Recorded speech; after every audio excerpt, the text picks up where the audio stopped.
জাতীয় সাংবাদিক সংস্থা সাতকানিয়ার লোহাগড়ায় এই অঞ্চলের আমাদের সদস্য ভাইদের নিয়ে আজকের এই মত বিনিময় সভার সম্মানিত সভাপতি, চট্টগ্রাম বিভাগীয় কমিটির সভাপতি মাসুদ আলম সাগর, উপস্থিত জাতীয় সাংবাদিক সংস্থার কেন্দ্রীয় নির্বাহী পরিষদের সংগ্রামী সভাপতি জনাব মহিদুর রশিদ শাহীন, আমাদের প্রতিষ্ঠাতা সদস্য শাহজাহান মোল্লা, আমাদের উপদেষ্টা আলমগীর গনি, সহ সভাপতি জনাব খায়রুল ইসলাম, হাসান সর্দার জুয়েল, আমাদের যুগ্ম মহাসচিব আব্দুল মজিদ, কেন্দ্রীয় সহকারী মহাসচিব শাহাদুর রহমান সাজু সহ সম্মানিত এই অঞ্চলের জাতীয় সাংবাদিক সংস্থা নেতৃবৃন্দ, এই পত্র প্রতিষ্ঠানের সম্মানিত প্রতিষ্ঠাতা যিনি এমডি দায়িত্ব রয়েছেন সহ সম্মানিত উপস্থিতি, আসসালামু আলাইকুম ওয়া রাহমাতুল্লাহ।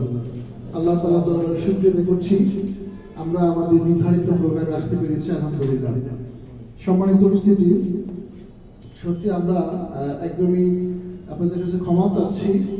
আমরা 3:30টায় প্রোগ্রাম দিয়েছিলাম, হয়তো ভেবেছিলাম আধা ঘন্টা লেট হতে পারে।